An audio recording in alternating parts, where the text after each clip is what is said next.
InsyaAllah untuk pagi ini kita akan menyambung lagi perbincangan kita, tafsir dan tadabbur kita, iaitu pada surah At-Tur, surah yang ke-52, dan kita akan terus pergi kepada ayat yang ke-17.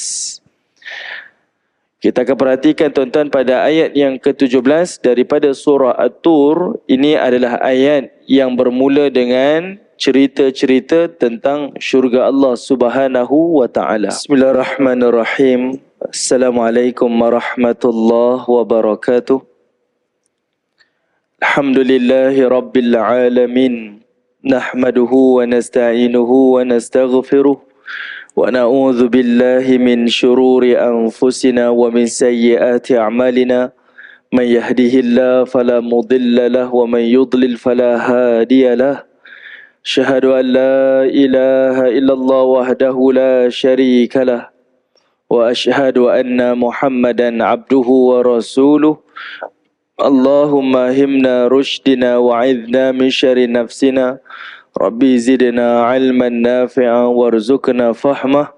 Allahumma fahman nabiyyin wa hifzal mursalin wa ilhamal malaikatil muqarrabin birahmatika ya arhamar rahimin. Subhanaka la ilma lana illa ma 'allamtana innaka antal alimul hakim. Wala haula wala quwwata illa billahil aliyyil azim. Amma ba'. Alhamdulillah. Pertamanya kita syukur pada Allah Subhanahu wa taala di atas kesempatan yang Allah izinkan kepada kita pada pagi ini. Sama-sama kita berada di dalam rumah Allah dan juga berada di dalam majlis ilmu. Semoga Allah Subhanahu wa taala melimpahkan kebaikan demi kebaikan, kerahmatan, ketenangan dan juga keberkatan dalam kehidupan kita. Dan semoga Allah Ta'ala juga akan membimbing hati-hati kita dengan taufik dan hidayah daripadanya. Seterusnya menerangi jalan-jalan kehidupan dunia ini dengan cahaya ilmu, sehinggalah kita kembali kepada Allah di negeri akhirat nanti dalam keadaan Allah menerima seluruh amal salih yang telah kita lakukan, dan Allah juga mengampuni dosa-dosa yang telah kita lakukan, insya-Allah. Amin ya rabbal alamin. Baik, tuan-tuan, puan-puan, ibu-ibu, ayah yang dirahmati oleh Allah Subhanahu wa taala, InsyaAllah untuk pagi ini kita akan menyambung lagi perbincangan kita, tafsir dan tadabbur kita, iaitu pada surah At-Tur, surah yang ke-52, dan kita akan terus pergi kepada ayat yang ke-17. Kita akan perhatikan tuan-tuan pada ayat yang ke-17 daripada surah At-Tur. Ini adalah ayat yang bermula dengan cerita-cerita tentang syurga Allah Subhanahu wa taala. Bermula ayat 17 sehinggalah ayat yang ke-28. Ini adalah ayat berkaitan tentang syurga Allah. Setelah Allah Subhanahu wa taala mendahulukan ayat-ayat berkaitan tentang neraka Allah. Ini tuan-tuan boleh perhatikan, iaitu bermula daripada ayat yang ke-13 sehinggalah ayat yang ke-16 adalah ayat-ayat berkaitan tentang neraka Allah. Jadi kita akan sambung pada ayat yang ke-17. Bismillahirrahmanirrahim. Allah Subhanahu wa taala memulakan tuan-tuan daripada ayat yang ke-17 dengan permulaannya, innal muttaqina fi jannatin wa na'im. Kata Allah Subhanahu wa taala, innal muttaqin, sesungguhnya orang-orang yang bertakwa itu fi jannatin wa na'im.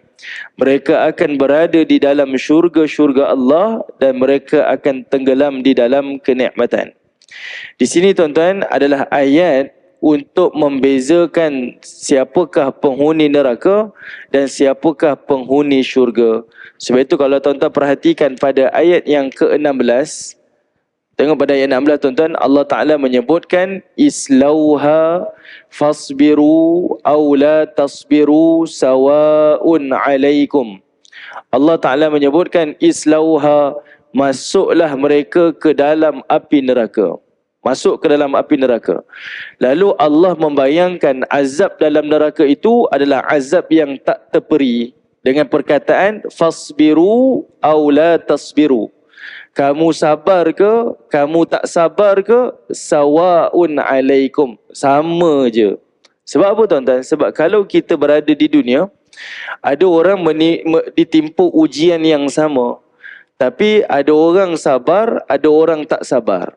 Bagi orang yang sabar ditimpakan satu ujian, tuan-tuan, boleh jadi ujian itu menjadi lebih ringan berbanding dengan orang yang tak sabar. Ada perbezaan. Tetapi di dalam neraka Allah, Allah membayangkan azab yang tidak terperi, sehingga Allah menyebutkan, fasbiru, kamu sabar ke? Aw la tasbiru, kamu tak sabar ke? Sawaun alaikum, sama saja. Azab tetap azab. Ini berbeza, tuan-tuan. Berkaitan tentang musibah yang Allah timpakan di dunia dan musibah yang Allah timpakan di hari akhirat. Dan Allah Subhanahu Wa Taala, tuan-tuan, membayangkan kepada kita azab neraka ini dengan membayangkan azab di dunia. Kalau tuan-tuan perhatikan pada surah Hud, di awal surah Hud, Allah Taala bercerita tentang azab neraka. Namun dengan memberikan bayangan, kalau ada manusia ni rasa okey je azab neraka ni, perhatikan di dunia, jangan tunggu azab. Tengok Allah Ta'ala menangguhkan nikmat, itu pun cukup untuk kamu merasakan azab. Manusia kan, tuan-tuan, di dunia, dia memikirkan, tak apalah azab neraka ni, saya duduk sebentar pun okey lah, tak apalah, nanti lambat laun saya akan kembali ke syurga Allah Ta'ala. Tapi kalau tuan-tuan tengok dalam surah Hud, Allah Ta'ala bercerita, kalau kamu rasa okey azab tu, lihat dulu di dunia. Allah baru tangguhkan nikmat, itu pun menyebabkan kita tak cukup tanah, tuan-tuan. Kita merasakan dunia ni dah gelap dah, sempit dah. Kerana apa? Baru ditangguhkan nikmat. Allah belum turunkan azab, tuan-tuan. Ada orang diberhentikan kerja, ada orang disempitkan rezeki, ada orang diangkat nikmatnya, menjadikan dia rasa kehidupannya susah sangat, azab sangat. Sedangkan itu baru ditangguhkan nikmat, belum lagi diturunkan azab. Tetapi di hari akhirat, Allah Ta'ala akan timpakan azab. Bukan lagi ditahan nikmat, tuan-tuan, tapi ditimpakan azab. Okey? Jadi sebab itu Allah Ta'ala menyebutkan, azab di hari akhirat tidak terperi. Sabar ataupun tidak sabar, sama sahaja. Innama tujzauna ma kuntum ta'malun. Dan kamu akan diberikan balasan setimpal dengan apa yang telah kamu kerjakan. Jadi sebab itu pada ayat yang ke-17, Allah Ta'ala membayangkan beza antara penghuni syurga dan penghuni neraka. Pada penghuni syurga, Allah menyebutkan innal muttaqin, sesungguhnya penghuni syurga itu fi jannatin wa na'im, mereka akan berada di dalam syurga Allah dan mereka akan tenggelam di dalam kenikmatan. Kalau di hari akhirat, di dalam neraka Allah adanya azab, maka di syurga Allah Subhanahu Wa Taala adanya nikmat. Cuma di sini, tuan-tuan, kita dah bincang sedikit pada bulan yang lalu.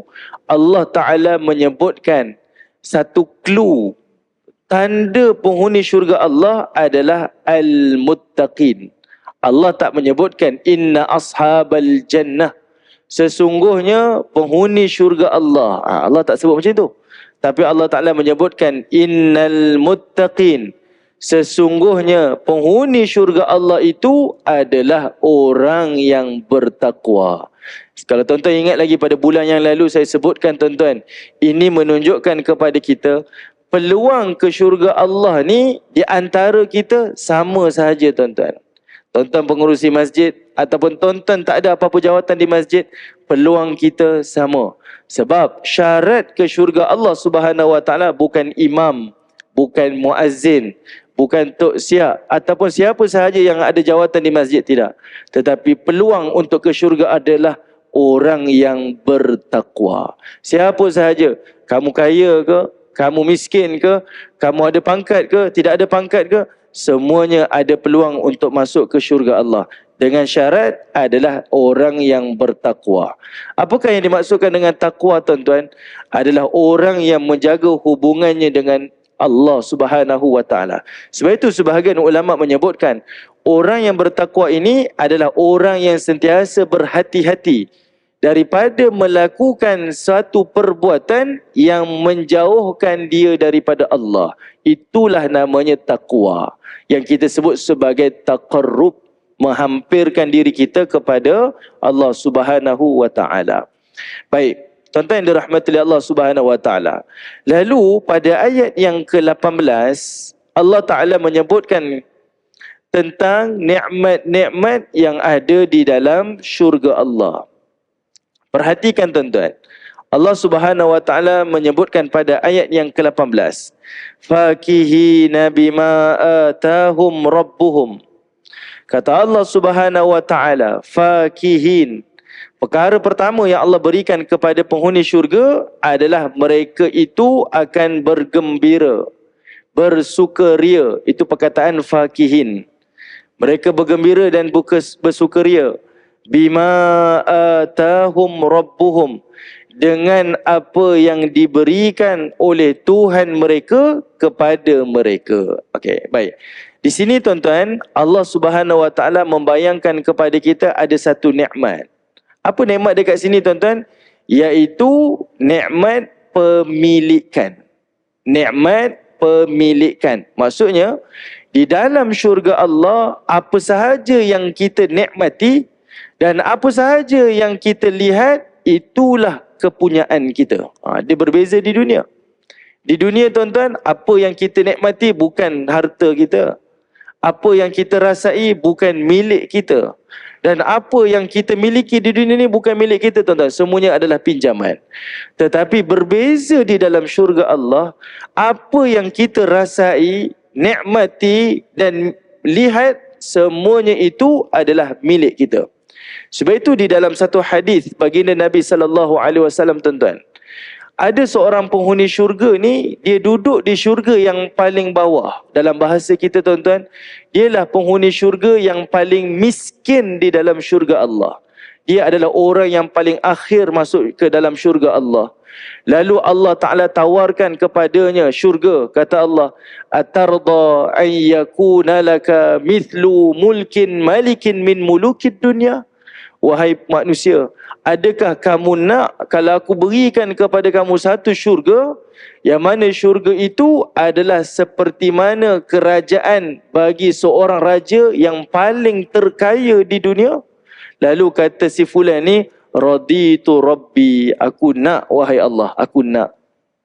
Okay? Sebab tawaran Allah Ta'ala kepada penghuni syurga yang paling miskin, paling akhir masuk syurga Allah tuan-tuan, adalah syurganya sama seperti mana seorang raja yang memiliki kerajaan. Dan raja itu adalah raja yang paling terkaya di dunia ni tuan-tuan. Dalam rekod sejarah dunia ni, sejarah manusia ni, siapakah raja yang paling terkaya? Tuan-tuan boleh carilah. Tengoklah macam mana kekayaan dia, macam mana kerajaan dia tuan-tuan. Bagi penghuni syurga yang paling miskin di dalam syurga Allah, yang paling akhir masuk ke syurga Allah, begitulah nikmatnya. Cumanya tuan-tuan, bila dia kata raditu rabbi, aku nak wahai Allah, lalu Allah kata apa? Wa mithluhu, wa mithluhu, wa mithluhu, wa mithluh. Allah ulang sebanyak 4 kali. Berarti apa tuan-tuan? Allah Ta'ala menyebutkan nikmat yang dia dapat adalah nikmat seperti mana kerajaan raja yang paling terkaya di dunia yang pernah berlaku di atas muka bumi ni. Bila dia kata saya nak ya Allah, Allah kata aku tambah lagi 4 kali ganda lagi. Kekayaan dia, kenikmatan dia, kebesaran dan keagungan dia lebih kaya daripada raja yang paling kaya di dunia ni. Aku tambah lagi kenikmatan kamu. Lalu dia kata raditu rabbi, ya Allah cukup, ya Allah cukup. Allah Ta'ala menyebutkan hadza laka wa asharatu amthaliha. Semua ni milik kamu dan aku tambah 10 kali ganda lagi. Ini adalah orang yang paling miskin dalam syurga Allah. Semua yang ada dalam syurga itu tuan-tuan, semuanya adalah milik dia. Yang itu yang disebutkan sebagai fakihina bima atahum rabbuhum. Di dunia ni tuan-tuan, boleh jadi kita hanya pinjaman tuan-tuan. Bukan pemilikan kita. Itu pun menjadikan kita, orang sebut apa, hilang pertimbangan, seronok sangat sampai lupa dunia tuan-tuan. Bayangkan di hari akhirat, di syurga Allah Ta'ala, semua yang kita nikmati itu bukan lagi pinjaman, tetapi adalah pemilikan penuh daripada Allah Subhanahu Wa Ta'ala kepada kita. Nikmat pertama adalah nikmat pemilikan. Yang kedua, Allah tambah lagi nikmat tuan-tuan, iaitu kata Allah Ta'ala, wa waqahum rabbuhum adzabal jahim. Kata Allah Subhanahu wa taala, dan nikmat yang berikutnya adalah nikmat jaminan keselamatan. Allah menjamin orang-orang yang dimasukkan ke dalam syurga bukan sekadar dia happy dalam syurga, tuan-tuan. Dia rasa nikmat dalam syurga, tetapi dia dapat jaminan keselamatan daripada azab api neraka Allah Subhanahu wa taala. Ini nak membayangkan kepada kita, tuan-tuan, apa yang didapati oleh penghuni syurga adalah kemuncak kenikmatan. Saya bayangkan macam ni, tuan-tuan. Kalau kita belajar di universiti, ada satu semester tu, tuan-tuan, kita berjumpa dengan seorang lecturer yang suka gagalkan pelajar. Saya minta maaf lah kalau mungkin ada lecturer dekat sini. Dia suka gagalkan pelajar, tuan-tuan. Jadi sepanjang semester tu yang kita doakan, ya Allah, kalau boleh saya pas cukup dah. Itu je target kita, tuan-tuan. Saya pas pun syukur dah, nikmat dah tu. Saya pas. Saya tak target A, tapi saya dapat lulus pun okey dah. Tapi tuan-tuan, sepanjang kita usaha sepanjang semester tu, lah kali, tuan-tuan, bukan sekadar pas, tapi dapat skor pula. Rasa apa, tuan-tuan? Kita rasa puas hati lah. Sebab saya target hanya lepas sahaja, tapi Allah beri lebih lagi, iaitu kita dapat skor. Macam itulah manusia yang ada di hari akhirat. Dia tak menjangkakan untuk masuk syurga Allah, tuan-tuan. Kerana apa? Masing-masing tahu tentang amal masing-masing. Masing-masing tahu tentang dosa masing-masing, dan kita masing-masing rasakan yang kita tak layak masuk syurga Allah. Kita tahu amal-amal kita tak mampu untuk memasukkan kita dalam syurga Allah. Namun kita berharap dengan satu harapan kepada Allah, saya ni lepas daripada azab pun okey dah. Yang saya harapkan di hari akhirat, Allah lepaskan, peliharakan saya daripada azab neraka, syukur dah. Tiba-tiba, tuan-tuan, Allah Ta'ala bukan sekadar lindungi kita daripada azab api neraka, bahkan Allah berikan kepada kita nikmat syurga. Sebab itu pada ayat yang ke-18 ni, Allah sebutkan ada dua ganjaran yang Allah berikan kepada penghuni syurga. Bukan sekadar dia dapat nikmat pemilikan, kegembiraan yang sentiasa bertambah-tambah di dalam syurga Allah, bahkan Allah Subhanahu wa taala juga akan memberikan kepadanya perlindungan di dalam daripada azab api neraka Allah Subhanahu wa taala. Sebab itu kalau kita baca hadis Nabi sallallahu alaihi wasallam, Nabi membayangkan, tuan-tuan, kalau tengok ayat ini, Allah kata apa? Kegembiraan tu ditambah-tambah, fakihina bima atahum, dan Allah berikan jaminan keselamatan azab. Seperti mana kata Nabi, lam tara ainun wala tasma udhunun walam yakhtur ala qalbil bashar. Apa sahaja yang ada di dalam syurga Allah tak pernah terlihat di mata, tak pernah terdengar di telinga, dan tak pernah terlintas di hati. Sebab nikmat yang Allah berikan itu lebih daripada jangkaan kita, lebih daripada imajinasi kita, tuan-tuan. Dia menjangkauinya. Okey, itu adalah kenikmatan yang Allah Subhanahu wa taala berikan kepada penghuni-penghuni syurga Allah. Baik, tuan-tuan yang dirahmati oleh Allah Subhanahu wa taala. Jadi pada ayat 18 ada jaminan kenikmatan dan ada jaminan perlindungan. Sebab itu kalau kita ambil contoh, tuan-tuan, kita buat satu pelaburan. Jangan kata pelaburan lah. Kita nak depositkan sahaja, tuan-tuan, simpanan kita di satu perbankan. Bank tak sekadar tawarkan dengan kadar faedah yang lumayan, tuan-tuan, sekian persen. Dia tak sekadar tawarkan tu. Dia tak sekadar tawarkan benefit. Kalau kamu deposit di bank kami, kami bagi benefit sekian-sekian. Tetapi dah semua perbankan di Malaysia ni, tuan-tuan, dia letakkan semua depositor di perbankan kami ni, kami akan berikan jaminan PIDM. Tuan-tuan pernah dengar kan? Jaminan PIDM, Perbadanan Insurans Deposit Malaysia.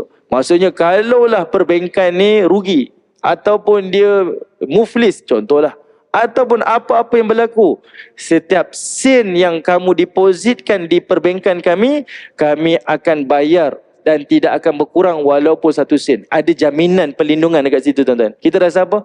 Kita rasa secure. Kita rasa selamat. Begitulah Allah Ta'ala jamin bagi penghuni syurga. Sekali kaki kita melangkah dalam syurga Allah, bukan lagi cerita nikmat dah, tapi jaminan daripada perlindungan azab di hari akhirat. Okey, baik, selesai. Ayat yang ke-19, tuan-tuan. Allah Subhanahu wa taala menyebutkan lagi, Kulu washrabu hani'an bima kuntum ta'malun. Kata Allah Subhanahu wa taala, kamu makanlah dan kamu minumlah hani'a, senikmat-nikmatnya, bima kuntum ta'malun, setimpal dengan amal yang telah kamu kerjakan. Pada ayat 19 ada 3 nikmat Allah sebut, tuan-tuan. Ada 3 nikmat. Apa dia? Perhatikan dulu, tuan-tuan. Pada ayat yang ke-18 Allah Ta'ala menggunakan perkataan, perhatikan tuan-tuan, ada atahum rabbuhum. Allah Ta'ala memberikan kepada mereka daripada Tuhan mereka. Allah gunakan kata ganti nama ketiga. Hum kat situ. Mereka. Siapa mereka dekat situ? Adalah ahlul jannah, penghuni syurga. Betul kan?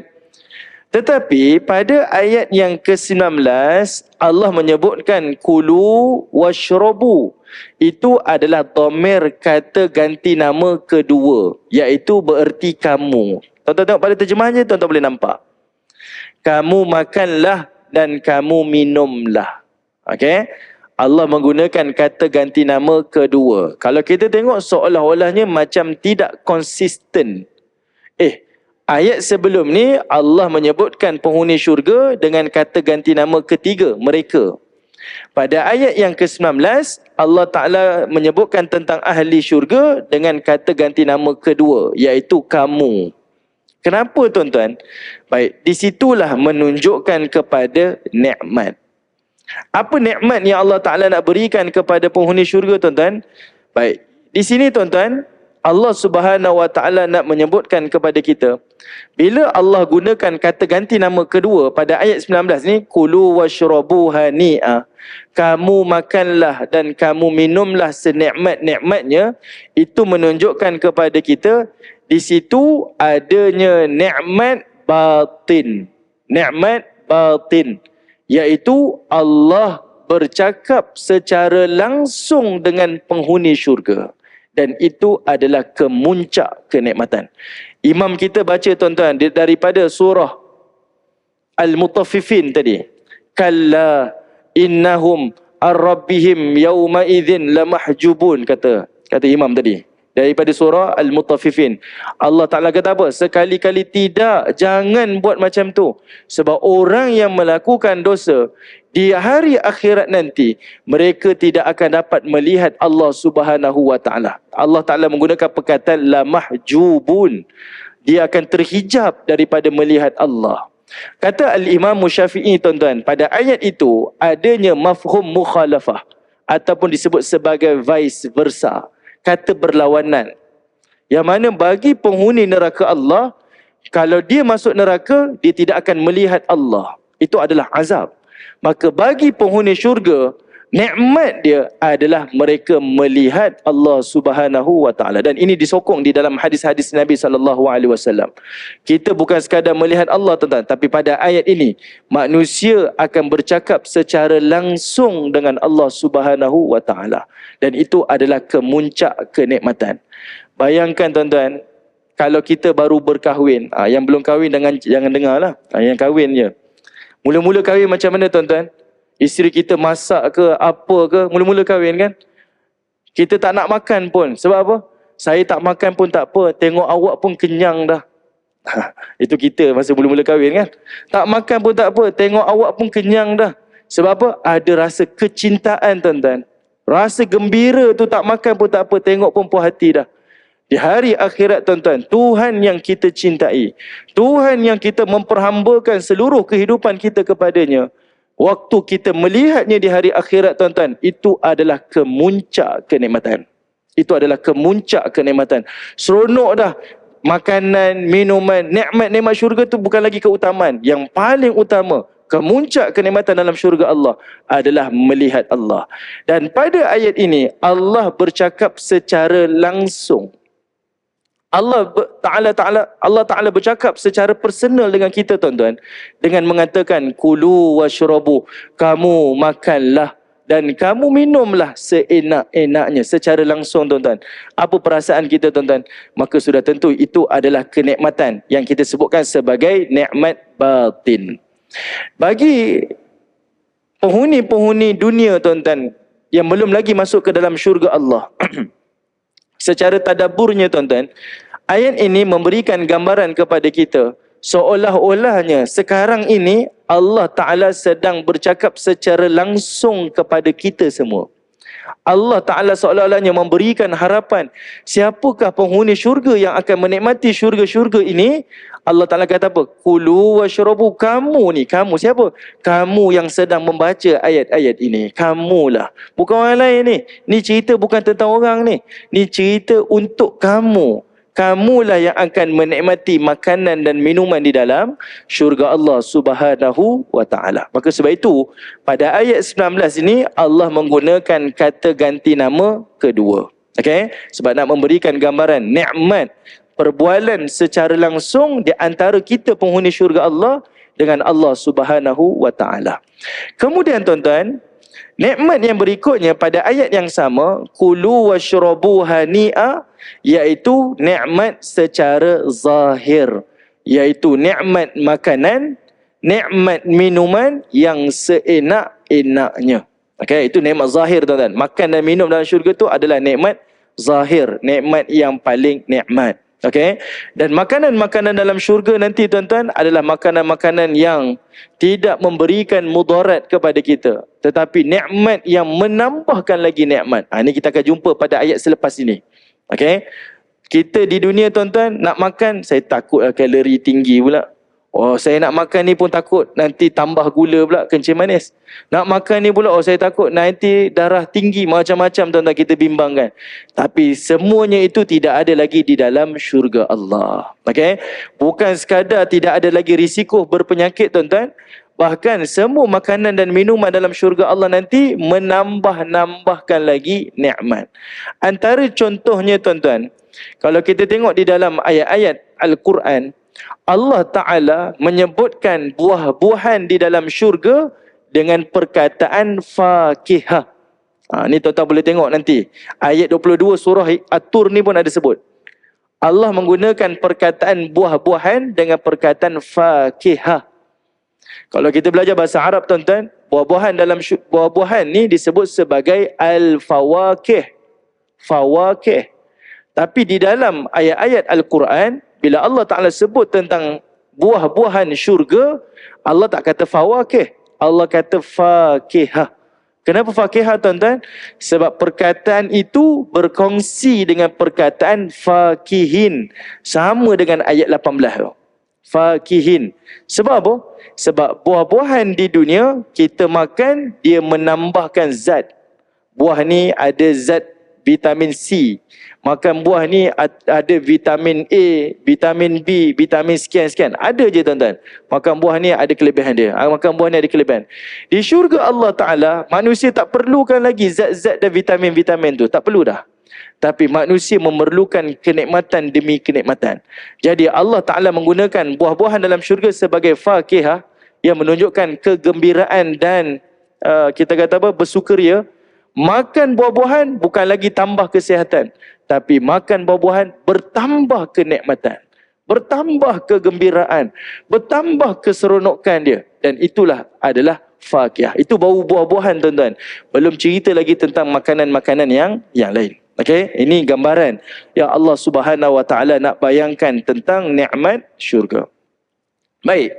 Nikmat yang ketiga tuan-tuan, pada ayat yang ke-19, Allah Ta'ala menyebutkan bima kuntum ta'malun. Makanan dan minuman yang enak-enak itu adalah balasan yang setimpal dengan amal yang kamu kerjakan. Bima kuntum ta'malun. Tuan-tuan perhatikan dekat situ tuan-tuan, dan tuan-tuan ingat satu perkara. Semua ganjaran yang ada di dalam syurga Allah, semua ganjaran itu tidak setimpal dengan amal kita. Tidak tuan-tuan. Semua ganjaran syurga Allah Ta'ala tu adalah melebihi daripada amal-amal yang telah kita lakukan. Dia takkan setimpal. Dia akan lebih daripada apa yang kita lakukan. Tetapi kenapa Allah Ta'ala sebut bima kuntum ta'malun? Amal-amal, ganjaran-ganjaran itu adalah setimpal dengan amal yang kamu kerjakan tuan-tuan. Sebab di sini adalah nikmat yang ketiga. Nikmat apa tuan-tuan? Iaitu adalah nikmat penghargaan. Allah appreciate amal-amal yang kita lakukan. Saya bayangkan macam ni tuan-tuan. Kalau kita di dunia tuan-tuan, masuk kerja pukul 9 pagi, balik kerja pukul 6 petang. Tapi sebabkan kita ni jenis orang yang workaholic, kita masuk kerja 7.30 pagi dah masuk dah. Dan kita balik pukul 8 malam. Dan majikan kita tak pernah ambil tahu pun dan tak pernah appreciate apa yang kita lakukan. Masuk awal balik lambat ni tak pernah dia ambil tahu pun. Bahkan tak ada pun increment. Bonus pun tak beri tuan-tuan. Macam gila kita kerja tapi tak ada apa-apa. Apa perasaan kita tuan-tuan? Putus asa. Dan kita kata, majikan saya ni tak baguslah dia ni. Tak eloklah dia ni. Sebab apa? Dia tak pernah hargai apa yang saya lakukan. Tetapi bayangkan kalau ada majikan yang kita datang awal dan kita balik lewat tuan-tuan. Dan dia sebut dan dia appreciate apa yang kita buat. Baguslah kamu ni.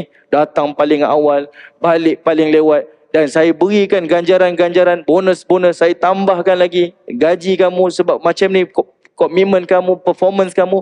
Bagus, saya bagi pada awak.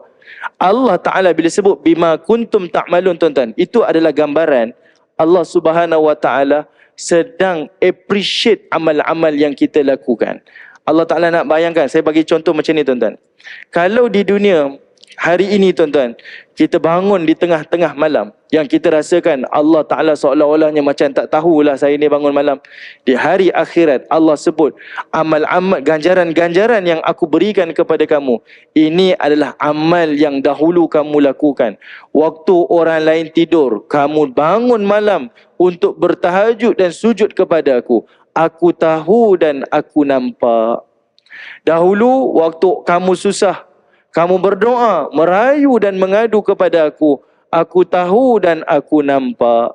Semua amal-amal kita yang kita lakukan di dunia tuan-tuan, Allah akan sebut-sebut di hari akhirat. Yang itu dimaksudkan dengan bima kuntum ta'malun. Semua amal kita yang kita sembunyikan untuk Allah Ta'ala tu Allah sebut tuan-tuan. Apa perasaan kita? Bertambah excited kita, teruja kita untuk melakukan amal saleh. Sebab Allah Subhanahu Wa Ta'ala memuji kita, baru kita tahu amal-amal dahulu yang saya rahsiakan, yang saya sembunyikan, rupa-rupanya Allah tahu. Dan Allah Ta'ala ungkit balik, cerita balik, ulang balik tuan-tuan, sebagai tanda Allah Ta'ala appreciate dengan amal dan ketaatan yang kita lakukan. Bila kita tahu ayat ni tuan-tuan, apa yang kita dapat tuan-tuan? Di dunia ni kita akan sembunyikan sesembunyi yang boleh amal-amal yang kita lakukan. Kebaikan-kebaikan yang kita lakukan, kita akan sembunyi sehabis baik tuan-tuan, supaya orang lain tak tahu apa yang kita lakukan. Saya selalu sebut satu cerita ni tuan-tuan. Cerita ni berlaku kepada cicit baginda Nabi SAW. Seorang ulama di kota Madinah yang dikenali sebagai Zainul Abidin, Ali As-Sajjad nama dia. Ali Zainal Abidin As-Sajjad. Ini seorang cicit baginda Nabi SAW dan ulama di Madinah. Satu hari tuan-tuan, waktu kewafatannya, sahabat-sahabatnya, ulama-ulama di kota Madinah ni mandikan jenazahnya. Dan mereka terkejut melihat tubuh belakang Ali Zainal Abidin As-Sajjad ni, cicit Nabi ni, ulama di Madinah ni, tubuhnya ada bekas lebam, ada bekas bengkak-bengkak di belakang tubuhnya. Mereka terkejut dan tertanya-tanya, apa sebab Ali Zainal Abidin ni dalam keadaan bengkak-bengkak tubuh dia ni? Dia ni kenapa? Dipukul ke? Semua orang tak tahu cerita tuan-tuan. Pendek ceritalah, Ali Zainal Abidin ni pun dah disempurnakan pengebumiannya, dah dimandikan, dikafankan, disolatkan dan dikebumikan. Namun tuan-tuan, bermula hari keesokannya itu ada satu yang berlaku di kota Madinah, iaitu orang fakir miskin di Madinah mula bertanya-tanya, iaitu kenapa tidak ada lagi orang yang memberikan makanan kepada kami di kota Madinah. Rupa-rupanya tuan-tuan, orang Madinah tak tahu, sebelum ini ada fakir miskin di kota Madinah ni, setiap pagi dia buka pintu rumah dia, dia akan tengok adanya barang-barang dapur di hadapan rumah dia. Siapa yang beri? Tak tahu tuan-tuan. Siapa yang letak? Tak tahu. Tapi setiap pagi dia buka pintu, ada gandum, ada roti, ada barang-barang dapur yang ada dekat depan rumah dia. Dan perkara itu berlanjutan sehingga 2 minggu dan lebih tuan-tuan. Perkara itu berulang. Tak ada orang pun yang letakkan makanan-makanan lagi di hadapan rumah orang fakir miskin di kota Madinah. Sehinggalah tuan-tuan, di antara orang-orang Madinah ni buat siasatan. Apa yang sedang berlaku ni dan siapa yang buat sebelum ni? Rupa-rupanya tuan-tuan, hasil siasatan yang mereka lakukan, barulah mereka sedar. Rupa-rupanya orang yang meletakkan makanan di hadapan rumah fakir miskin ni setiap malam adalah perbuatan daripada cicit Nabi, iaitu Ali Zainal Abidin As-Sajjad. Isteri dia pun tak tahu apa yang dia buat tuan-tuan. Keluarga dia pun tak tahu dia buat. Kerana apa? Sebab dia merahsiakan kebaikan-kebaikan yang dia lakukan. Dan perkara ni tuan-tuan sentiasa kena kita yakini dan sentiasa yang kita kena lakukan. Kerana apa tuan-tuan? Hari ini amal yang kita lakukan semua orang tahu. Kita solat orang tahu tuan-tuan. Kita puasa orang tahu. Kita bersedekah, berinfak orang tahu tuan-tuan. Kita duduk berkiam ataupun duduk di dalam masjid berintikaf orang tahu. Kita pergi umrah, pergi haji orang tahu tuan-tuan. Apa amalan lagi yang menjadi rahsia di antara kita dengan Allah Ta'ala? Kitalah yang kena usaha dan kena cari. Buatlah satu amalan yang kita rahsiakan. Isteri saya tak tahu, suami saya tak tahu, anak-anak saya pun tak tahu. Boleh jadi tuan-tuan, amalan itu menjadi amalan yang akhir sekali. Kalaulah amalan tu nanti ditimbang di hari akhirat, Allah tengok seluruh amal kita yang kita lakukan itu semuanya dah bercampur baur. Ada ikhlas, ada tak ikhlas. Tapi ada satu amalan yang kita prepare, saya buat ini memang solid kerana Allah Ta'ala. Boleh jadi tuan-tuan, itu akan menjadi penyelamat kepada kita di hari akhirat. Dan itu yang perlu kita lakukan. Dan itulah yang telah dilakukan oleh cicit baginda Nabi SAW. Okey, baik tuan-tuan yang dirahmati oleh Allah. Jadi pada ayat 19 ada 3 kenikmatan. Nikmat zahir, nikmat makan dan minum. Kemudian ada nikmat batin, nikmat Allah Ta'ala bercakap langsung kepada penghuni syurga. Bukan lagi Allah Ta'ala memperlihatkan zatnya, tapi Allah Ta'ala akan bercakap secara langsung dengan penghuni syurga, secara personal. Dan yang ketiganya, Allah Ta'ala akan appreciate tentang amal-amal yang telah kita lakukan. Setiap amal yang kita sembunyikan di dunia tuan-tuan, maka Allah Subhanahu Wa Ta'ala akan sebut-sebut di hari akhirat tentang amal-amal yang kita lakukan. Baik, ayat yang ke-20 tuan-tuan. Ini ayat akhir untuk kita sambung pada bulan hadapan. Tengok ayat 20 tuan-tuan. Allah Ta'ala menyebutkan muttaqiina ala sururim masfufah. Kata Allah Subhanahu Wa Ta'ala, muttaqiin, mereka akan duduk bertelekan. Baik, perkataan muttaqiin tuan-tuan, dia datang daripada perkataan ittika. Ittika. Okey. Kalau duduk macam saya ni tuan-tuan, kita bersandar macam ni, tempat duduk itu disebut sebagai kursiyun, kerusi. Okey. Ini namanya kerusi. Kalau tempat yang kita duduk tu boleh baring tuan-tuan, ataupun tempat tidur, disebut sebagai sarirun, katil ataupun tempat pembaringan. Tapi bila disebut sebagai ittika ataupun muttaqiin, di sini digunakan perkataan muttaqiin. Ittika ni tuan-tuan, iaitu tempat kita bersandar, dia tak duduk tegak dan dia tak berbaring 180 darjah, tetapi dia dalam keadaan bersantai, ataupun kita istilahkan macam kerusi malas. Dia tak duduk tegak dan dia tak berbaring. Dia separuh daripada itu tuan-tuan. Kerusi-kerusi yang diletakkan di swimming pool tu, itu disebut sebagai ittika. Okay? Ataupun raja-raja seperti mana Cleopatra tuan-tuan, dia sambil makan sambil baring kan. Dia bukan baring 180 darjah tu flat, tak, dia separuh tu. Itu namanya ittika. Itu menunjukkan fungsi dekat sini adalah fungsi kerehatan. Fungsi dia kat sini adalah menunjukkan isyarat berehat-rehat.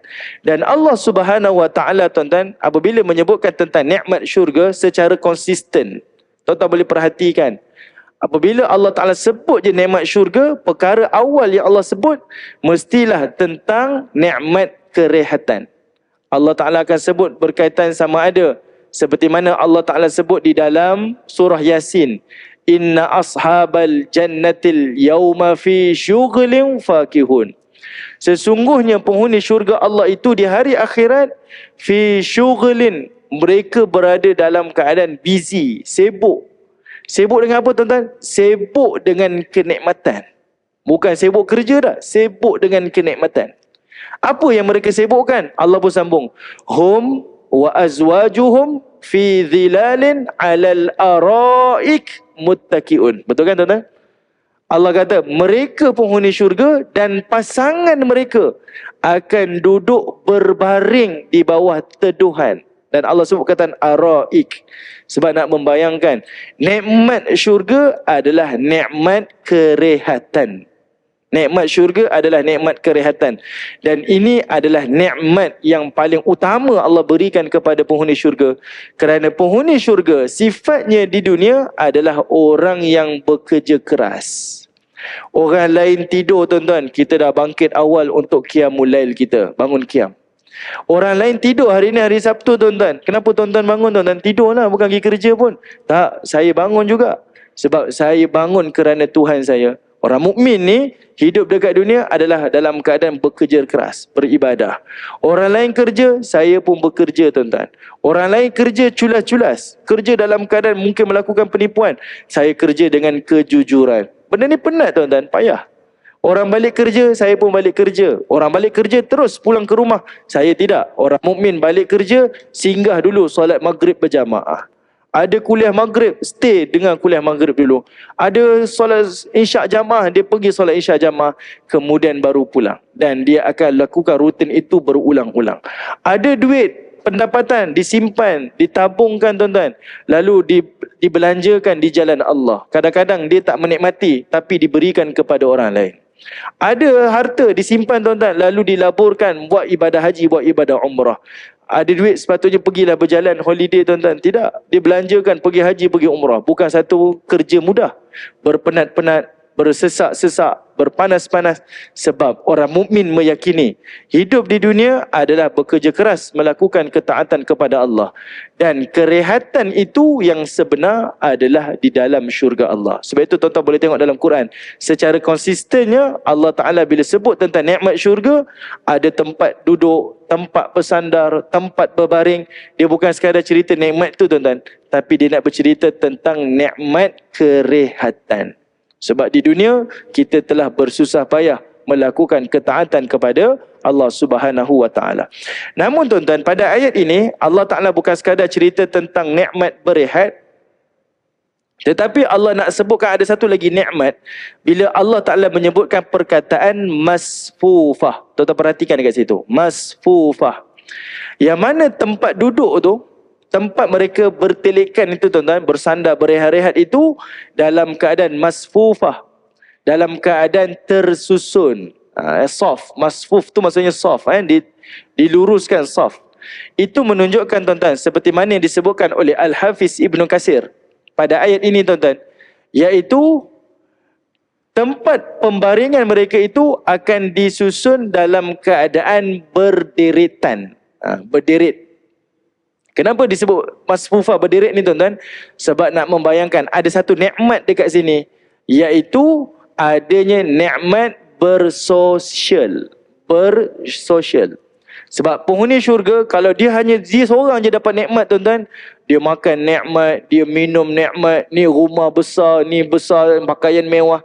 Tapi tak ada kawan tuan-tuan. Seronok ke? Tak seronok. Tak seronok tuan-tuan. Dia nak juga keluar dan nak bercampur.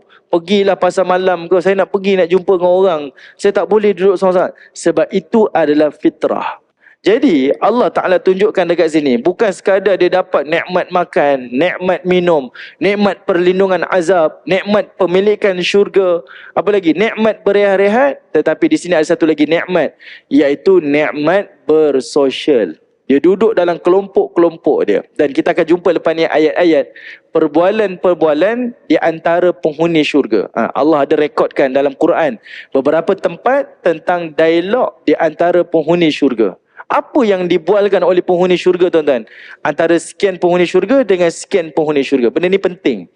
Sebab bila kita tahu tuan-tuan, kita tahu apa yang kita nak lakukan di dunia ni. Apa benda yang kita nak beramal dekat dunia. Sebab apa yang kita lakukan di dunia ni menjadi bahan perbualan kita di antara penghuni syurga. Ini kita akan jumpa nanti ayat-ayat ni. Baik, jadi dekat situ ada dua nikmat. Nikmat kerehatan dan nikmat bersosial. Kemudian Allah sambung lagi tuan-tuan, wa zawwajnahum bihurin ain. Nikmat yang berikutnya di dalam syurga Allah adalah seluruh penghuni syurga Allah Subhanahu wa taala akan dikahwinkan. Wa zawwajnahum, mereka akan dikahwinkan bihurin ain, dengan bidadari-bidadari yang cantik-cantik. Baik. Di sini tuan-tuan menunjukkan kepada kita di dalam syurga nanti tidak ada lagi yang membujang, menduda dan minta maaf, yang menjanda. Saya minta maaf, tidak ada lagi tuan-tuan. Semuanya hidup dalam keadaan berpasangan. Kalau tuan-tuan perhatikan ayat ni tuan-tuan, daripada ayat 17 sampai ayat 20, seluruh keperluan persendirian ataupun keperluan secara personal Allah komplitkan pada ayat ini. Secara personal tuan-tuan, kita nak ada nikmat kerjaya, kita nak ada apa lagi tuan-tuan, pendapatan, kita nak ada pasangan, kita nak ada keluarga, kita nak ada kenalan, kita nak ada, secara personalnya Allah komplit pada ayat ni. Ayat lepas ni tuan-tuan, Allah bercerita ada satu lagi nikmat yang lebih besar. Sebab nikmat secara peribadi Allah dah beri dah, komplit dah. Tapi kalau tak ada nikmat yang satu lagi, kita tak akan rasa sempurna nikmat itu, iaitu nikmat berkeluarga. Lepas ni kita akan jumpa nikmat keluarga. Maka sebab itu Allah Ta'ala sebut pada ayat 21, salah satu nikmat yang Allah berikan kepada penghuni syurga, setiap penghuni syurga akan duduk bersama-sama dengan ahli keluarga masing-masing. Sebab secara peribadinya semua nikmat komplit Allah beri, sempurna dah Allah beri. Tapi satu lagi yang kurang, iaitu keluarga. Saya bayangkan tuan-tuan sebagai penutup ni, cuba kita bayangkan satu hari tuan-tuan kita pergi ataupun kita berhari raya, semua ada tuan-tuan, kereta baru ada, langsir baru ada, sofa baru ada, tetamu-tetamu semua datang dah. Tapi ada satu kekurangan, iaitu kita tak dapat beraya bersama dengan keluarga kita. Apa perasaan kita? So tahun ni raya tak seronok. Sebab apa? Sebab saya tak dapat beraya dengan ahli keluarga. Itu fitrah kita. Kita nak bersama dengan ahli keluarga kita. Maka Allah Ta'ala raikan. Nanti ayat 21 kita akan jumpa. Allah Ta'ala menyebutkan tentang kita akan berhimpun bersama dengan ahli keluarga masing-masing. Saya berhenti di sini tuan-tuan. Mudah-mudahan bermanfaat insya-Allah. Wallahu Ta'ala a'lam. Assalamualaikum warahmatullahi wabarakatuh.